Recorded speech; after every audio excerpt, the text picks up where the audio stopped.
For this talk, I just decided to submit it because, me, give a talk, it's a little bit of imposter syndrome at work, as some people have. But if you missed the panel from yesterday about submitting panels, you should definitely check out the video of that. So I've only been playing these tabletop games online with these particular friends for about a year and a half, with some pauses in between. And so why would I want to speak on this? Well, you have to believe in yourself and start somewhere, right? And I mean, why not? And the experience has added something to my life, and it has been such a great opportunity to share with friends that I made that I decided to go ahead and try. And again, why not? So the way you can explore characters in a way you can when it's a small but dedicated community, because when you make friends, you're building a community, it is encouraging, and having these tools available, it marks an important step in kind of demolishing some of the gates that kept people out and sometimes still continue to keep people out, depending on their particular circumstances. So there are fewer gates, and that's a plus for a lot of people and in a lot of different circumstances. I'm focused on playing with groups through online apps, but I'm not knocking the in-person experience, but if you can't do the in-person experience, you can definitely create something special, and that's why I'm talking on this subject today. You need the right mix of determined folks to have that happen and to want to make it happen. And I am going to begin my little tale of friends made through fandom.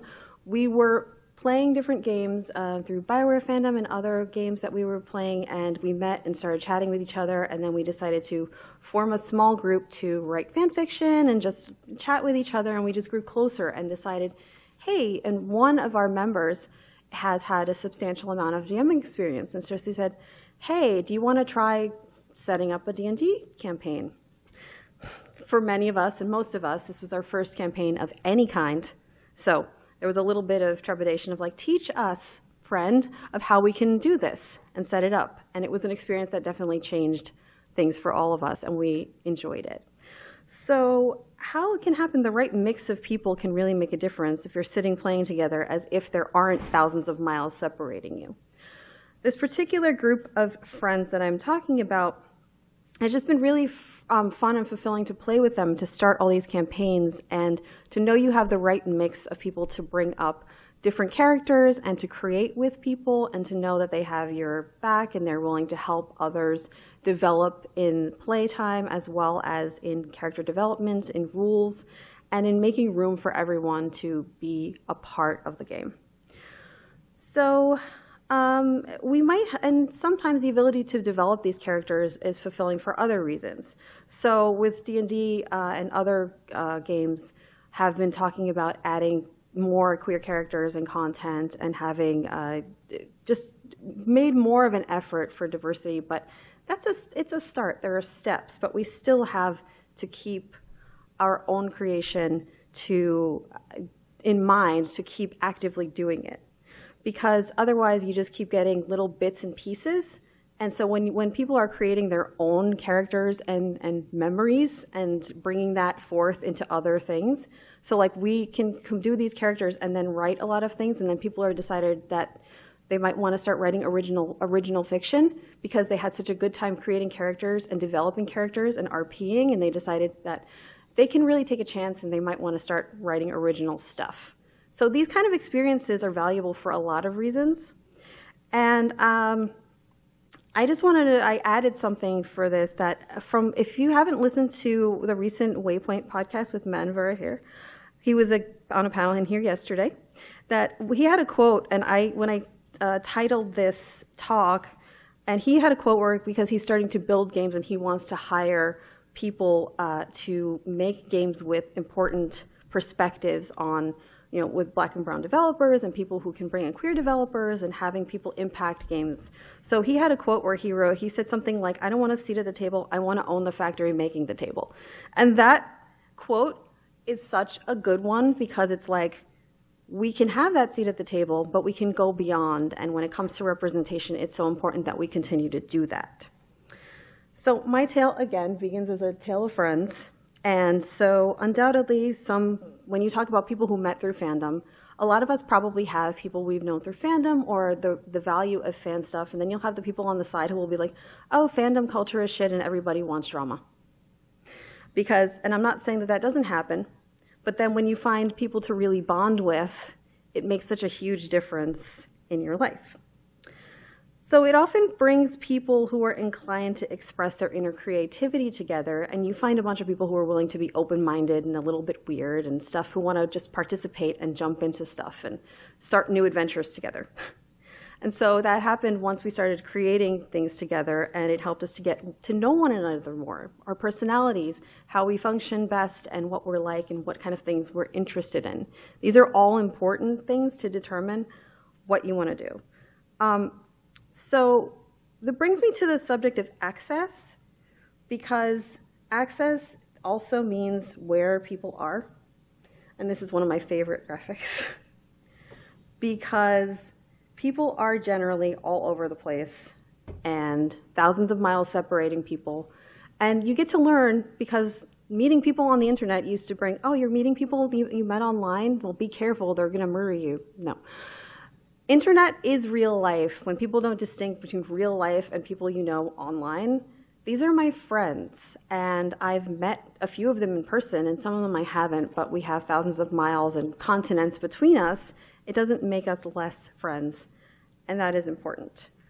And when it comes to access, apps and efforts like Roll20 or other things have brought us to a point where they're starting to dismantle some of the gates that would keep people out. And that is so meaningful, because when it comes to access, one of the things that for me has been an important barrier is class and not having means of stuff. So for me, class is still something that can sometimes get overlooked as a barrier. So when it comes to access, I mean, I know that helping people not only indulge in these adventures, but not having to pay these costs up front that were associated with access before, where you needed to have rule books and space. And I grew up a poor kid in Brooklyn, and my family is, half of my family is from Puerto Rico, and half of my family grew up in Brooklyn. I have Italian immigrants, all these different people who were they weren't people with big houses and money. Were people living in apartments, small apartments. So the idea of tabletop games when I was a kid was like a punchline that they would sometimes use in a movie about some nerdy white boys who lived in a house with more than one bedroom. And as a girl growing up in that too, and as a girl growing up poor with my mom, mostly spending time with my mom, and she's surviving on her disability income, you hear about it once in a while, but when you're poor, even though I loved sci-fi and I loved fantasy and I would have been willing to go, and I've been writing since I was 5. Even as a kid, when you're poor, you understand your situation, you understand limits, and you know that the gates are closed, and you kind of internalize the situation, and it prevents you from trying sometimes. So these barriers, I'm so happy that these barriers aren't there, because it lets people just engage in things that they maybe didn't know that they could do. I just have to say one other thing, that there's positives that we have. So, but being able to do these games and play these games together and start campaigns, you can do it in your pajamas at home. It lets people to be comfortable, because some people don't do well with in-person social interaction, and some people even have problems with voice chat because they're a little more introverted or a little more anxious about communication, socializing. And that's just sometimes just down to a personality, who people are. So the idea is people are more comfortable to do it and to play and to be creative. So people who have other reasons why getting to a regular meetup or for gaming isn't possible, which could mean needing accessible facilities for disabilities or for other reasons, these kind of things, or maybe you just don't live in an area where there are enough cool people, which sometimes happens. So having these abilities to arrange things online and to have this fun sessions, it takes work, but it's worth it when you can make it work. So for players who needed their games to be there, we're supporting each other and helping each other to make it work, and all these factors were super important. So we started out as a group, we were writing fiction together and just being creative folks and getting to know each other. There were about 9 of us, and then now we have 7 playing, or 6 playing, but in 6 different time zones across the world. So when you're organizing that, you have to know that the game you're going to play is going to work with your group, because the groups you form are mini communities. They're small communities, and so people are going to be different and prefer different things, and working that out for which kind of games are appropriate for your players is important, just as it is for how your players are going to interact with both the material and what they're comfortable with, and all these considerations to be made. Now, I am going to say that instead. So for logistics, you need, for this kind of group, as I said, the group that I'm playing with, we are in 6 different time zones around the world. We have 1 in Asia, 2 in 2 different time zones in Europe, 2 people on opposite coasts of the US and Canada, and someone else in the middle. So some of us are playing in the morning when we schedule a session. Some of us are playing in the afternoon, early afternoon, and one person is playing in the middle of the night. But if people want to do it, it's completely possible. So you have to, the players, if you're committing to a campaign to try it, you have to commit to actually making the sessions, to making it work. And so to put in something like this, it takes some effort to establish, but you're really getting it. So again, plan, and plan some more. 1, you'll need a compass for your DM or your DM. This person, when they are good at what they do, deserve all the praise in the world, in this dimension, in dimensions beyond, in all the worlds you can find, because they are going to be the heart of your experience and your campaign, and the person you go to for questions, and the person who's going to help you to get settled, and sometimes to make things more accessible or comfortable for people when there are situations that arise, real life, things get in the way, or you need help arranging something. So once you have your DM and the game selected, you have to decide that everyone to participate and schedule it. If you are working with conditions like I am, and we have a group that is scheduling things for time zones worldwide, you have to use something that will help to schedule. So we use When to Meet, which is a thing where everyone can kind of log their times on proposed dates. And usually we do these on the weekend.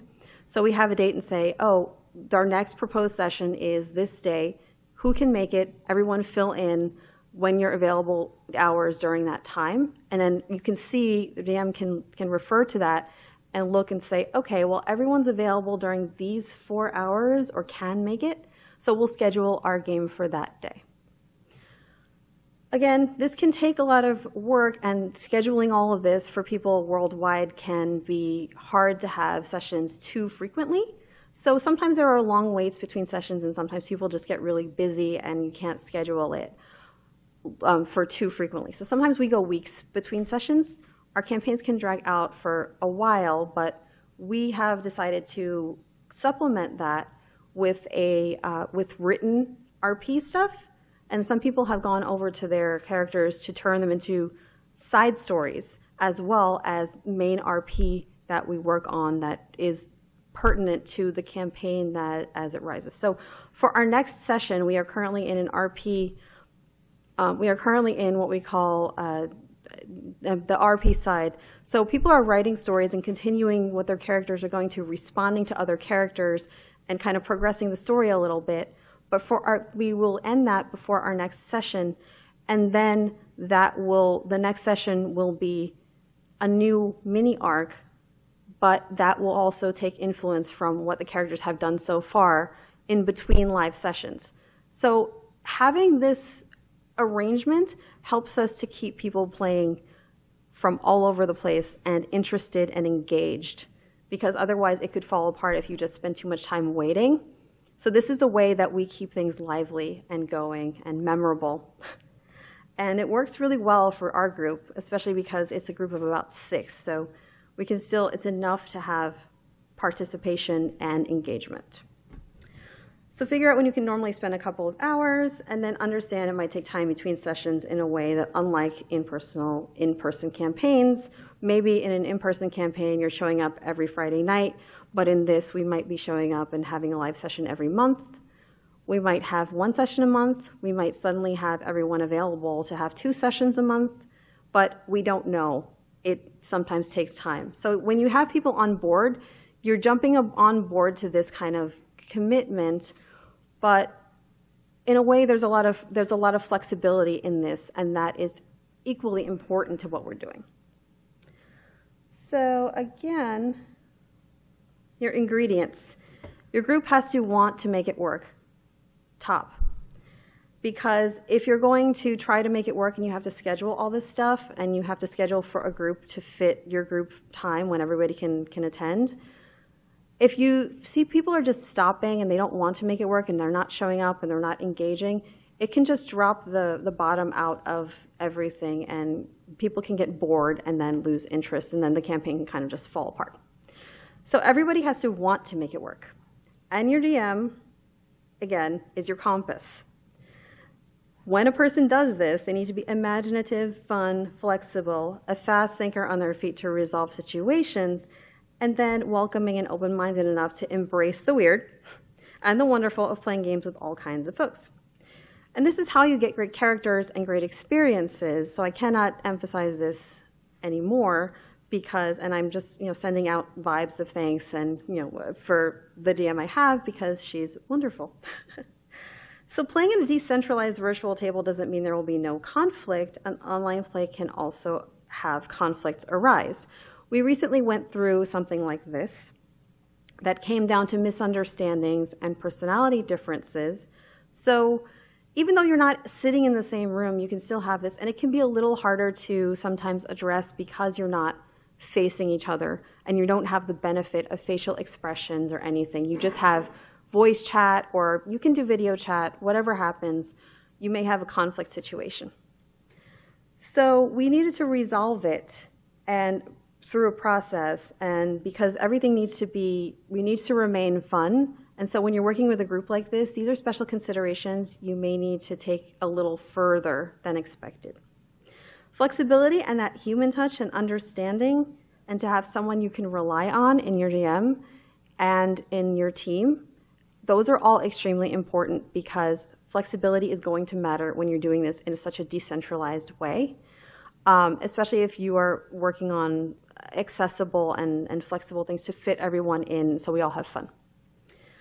So, and when we did that, people got busy, extremely busy in our group. And so in terms of people were going through some serious life changes, and someone was getting married, and there were other things we had to deal with. So we decided to change campaigns this year.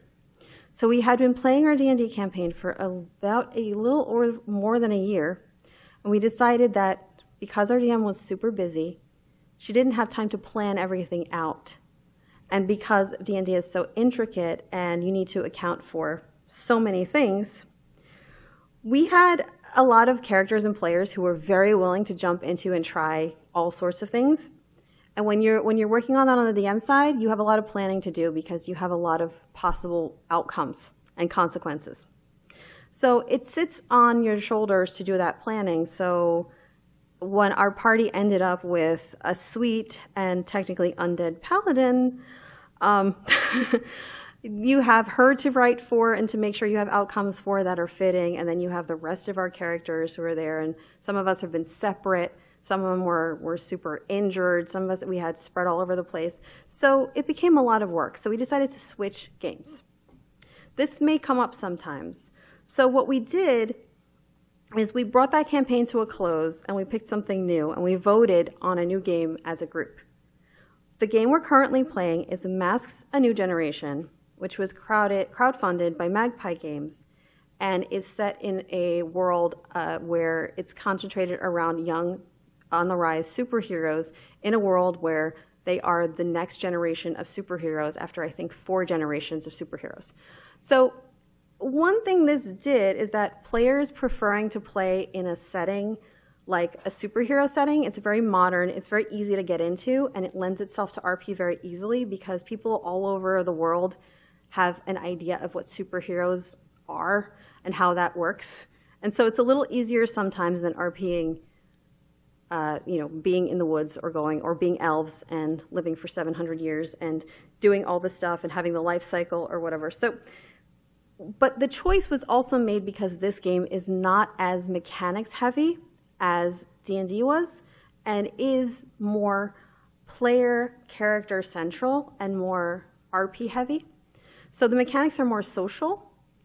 And so for this, it involves less planning for RDM, who was extremely busy. And so for the rest of us, it catered to our player styles, where we had a lot of RP and a lot of written RP and a lot of social stuff. And we did a lot of interpersonal stuff. So we do have roles, and we do have things to take into consideration, abilities, powers, character sheets.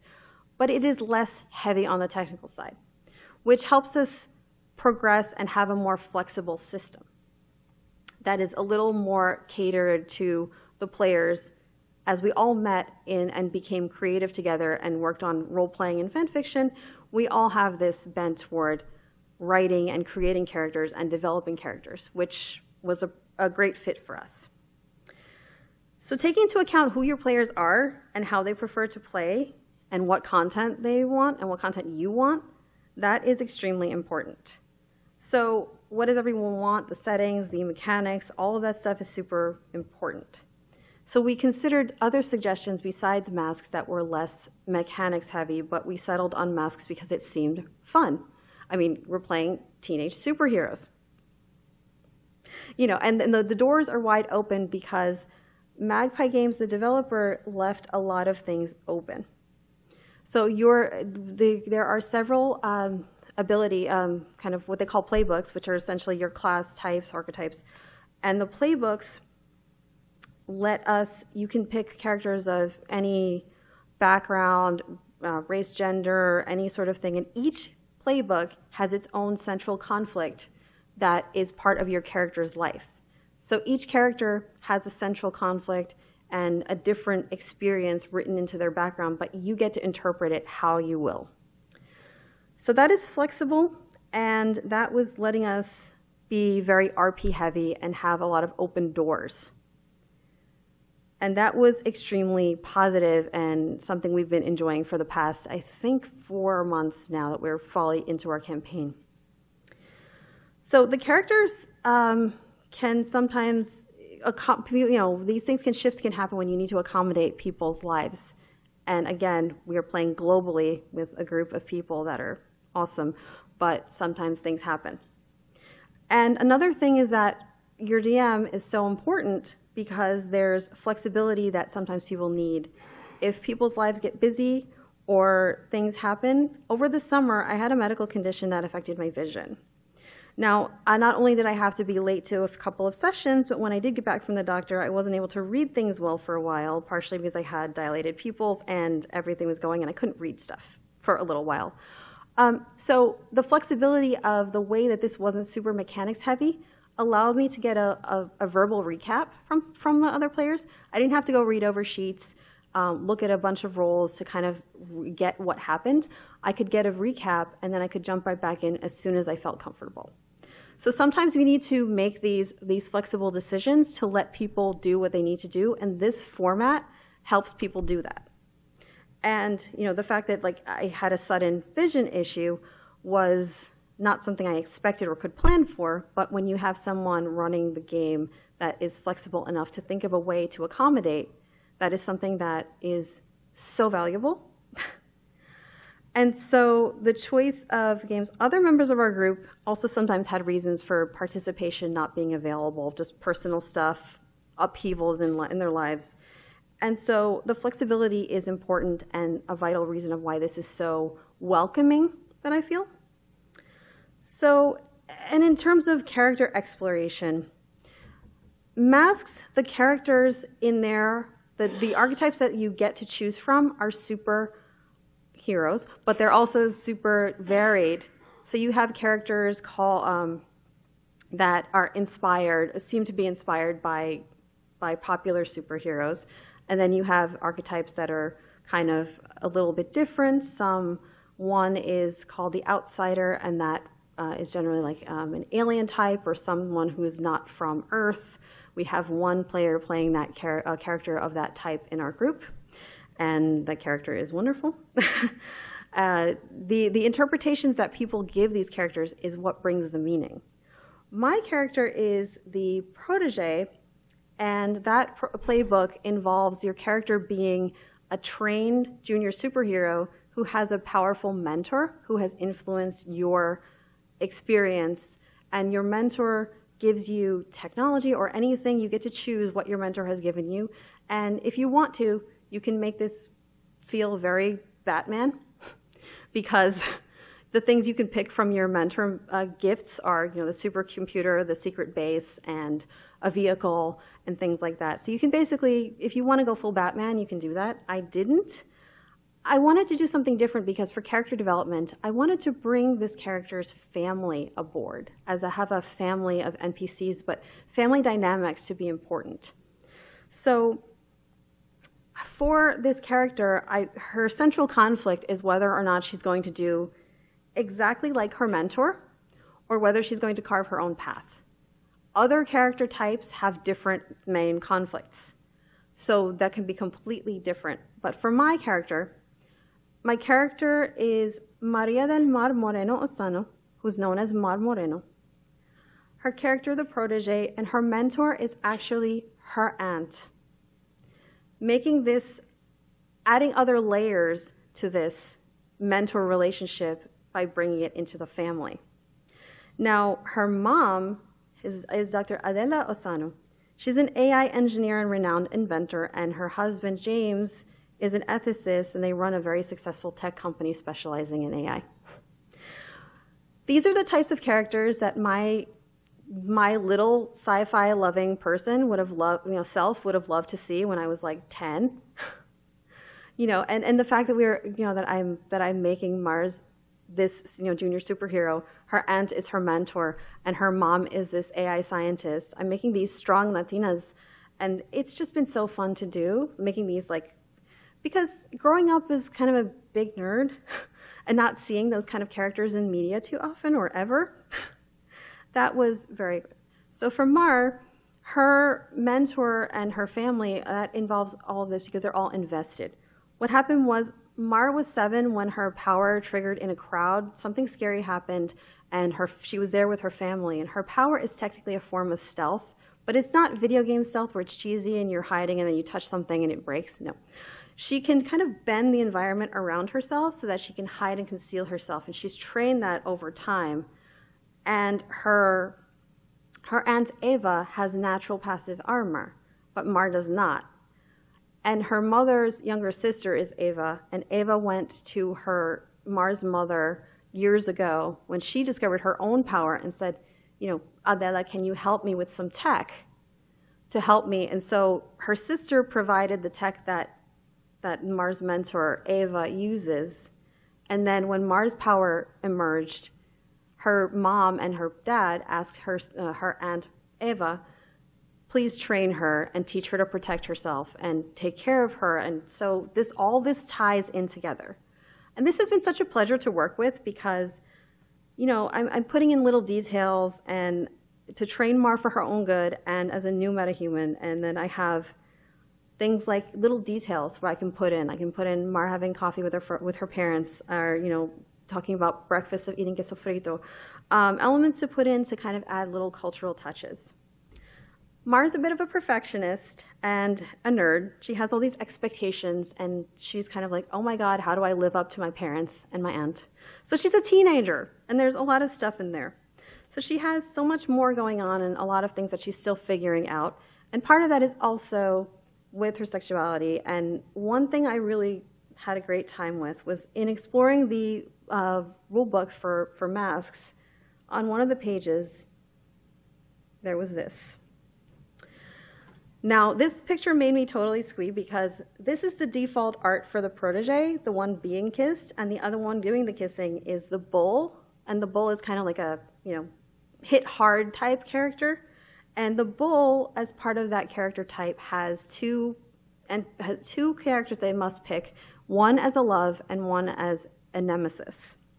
So this cute, little picture was very encouraging to see that having this support and, obviously two girls kissing here is a very cute and adorable thing that made me feel better about playing this game, and also in having a character like Mar who is queer and discovering herself, which is, people asked me, is she, about her sexuality? And I said, she's kind of still figuring herself out because she has so much on her shoulders.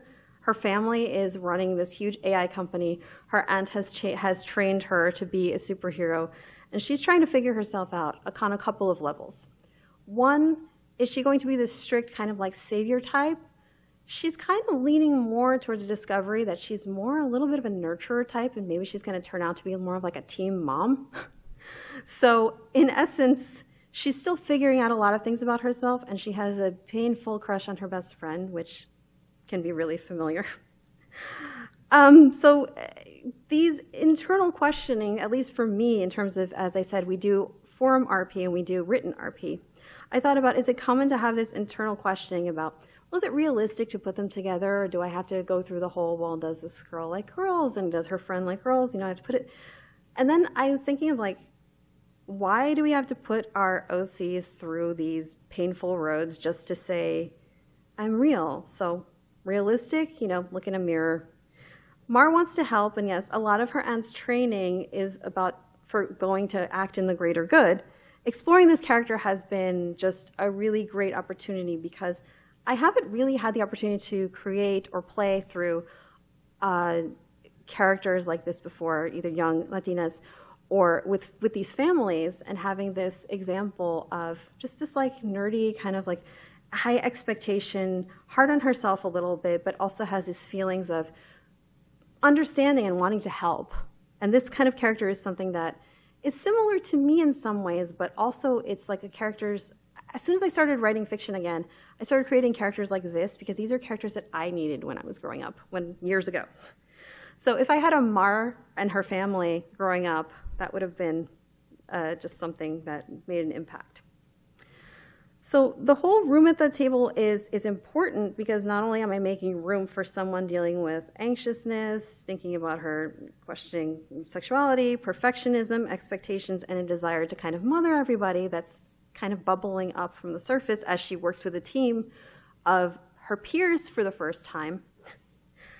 This isn't to say never choose a path of pain, but I just don't believe you have to pass by the path of pain. So I've decided to have Mar go for it because realistic sometimes means that two girls are going to fall for each other. And instead of worrying about the path of pain of like doubt, Mar's going to be worried about comic stuff like, if people learn my identity, is a supervillain going to attack my girlfriend? Because the friend is the daughter of a city official, so she's like, if I tell her I like her, that's going to put her in danger. And this is very much a comic trope that happens. So that's where this will be going. So in this group of characters and the group of friends that I'm playing with, originally I was the first one who was kind of really more open about talking about sexuality and being, a bisexual, pansexual woman. And eventually I learned that through time, some others came and said, yeah, me too, and that. And so about half of our group said that. So, and now we talk about issues of sexuality a lot more, and they come up.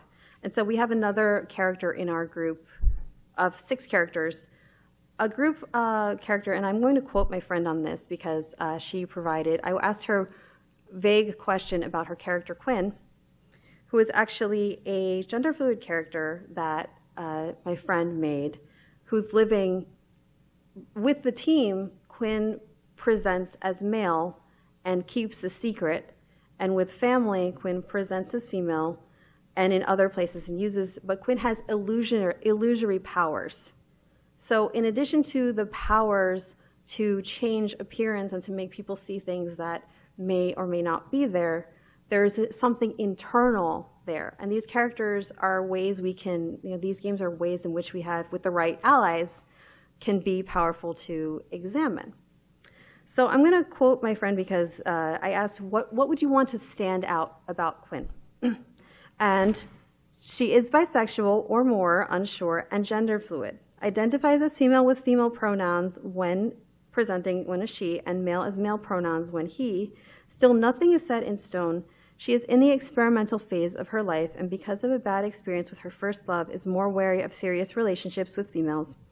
She uses a binder when male, and even though her illusion superpower helps her, and because there's a superpower on top of the sexual and gender fluidity, she sometimes sees herself as a very different thing from normal people.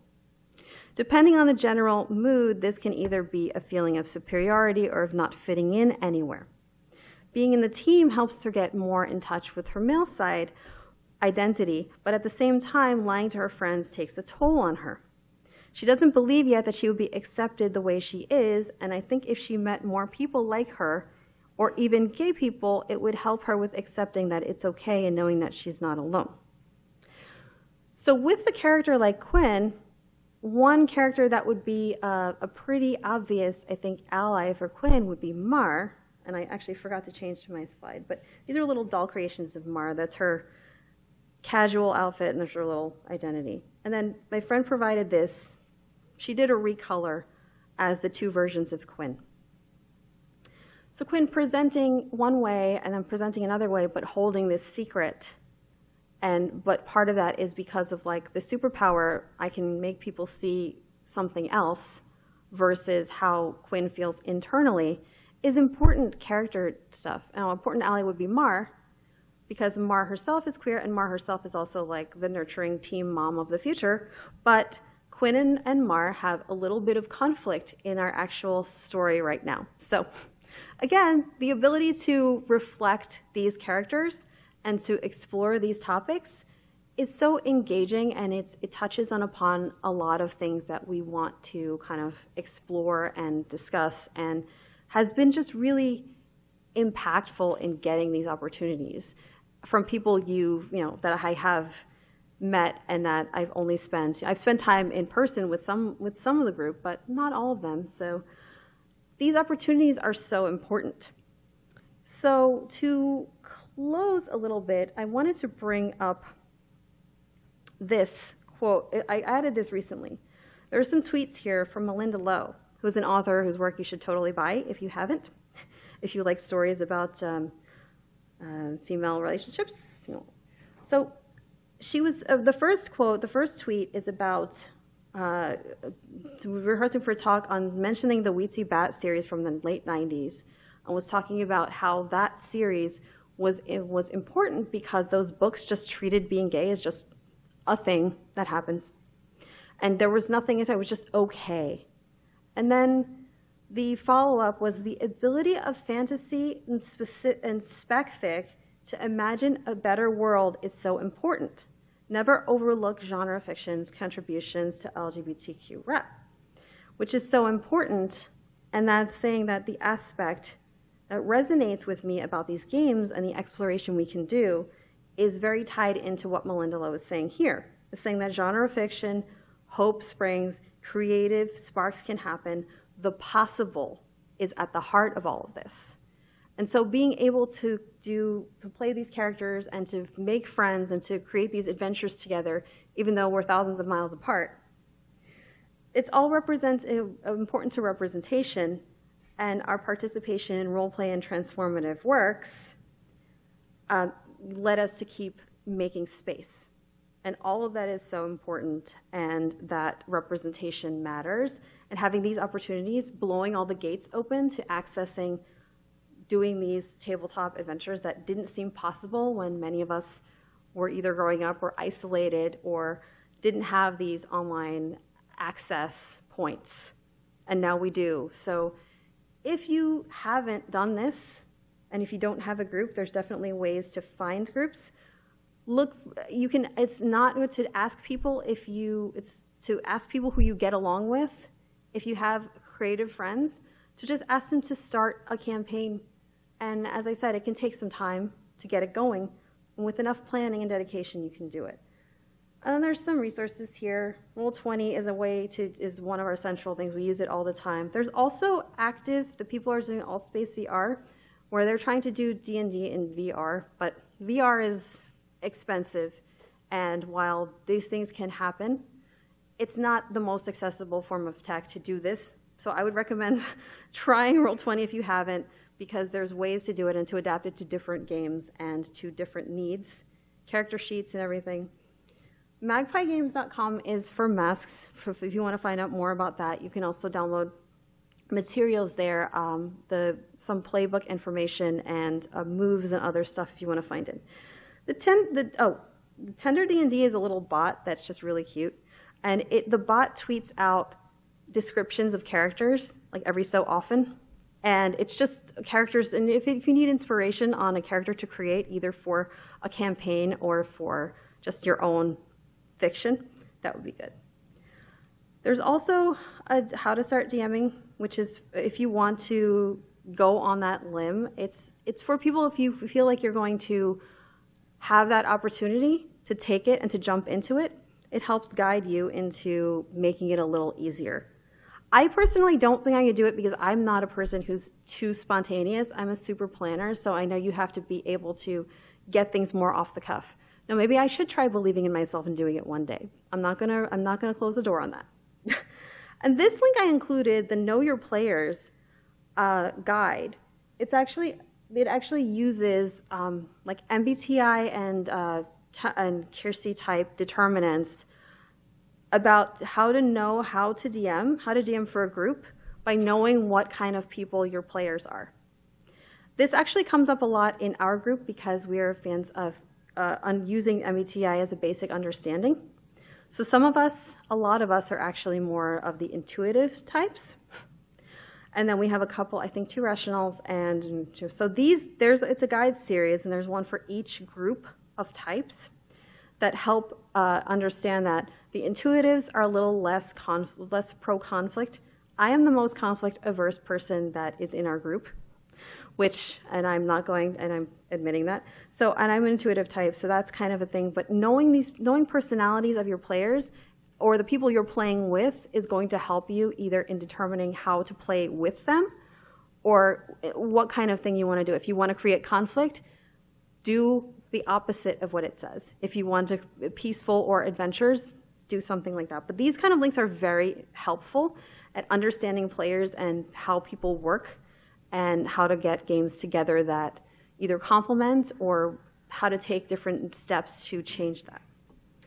So again, this is really kind of mostly the end of what the main of what I'm going to present. It's just that the opportunities are there, and sometimes it takes a little stepping out of a comfort zone to go and do it. But there's a lot of resources available now to blow those gates open. The gatekeeping doesn't have to be there anymore. And now we can have these opportunities to find friends to play with and to get creative and to do whatever you want to explore. And the opportunity for me has just been really fulfilling, and I encourage everyone to, try it out. Okay, so if anyone has anything or questions or comments on what I've presented, just can do that. Anyone? Okay, because I'm pretty much closing it. Just again on the resources, and also Melinda Lowe has been my inspiration this past week. So that's that. Okay, and thank you.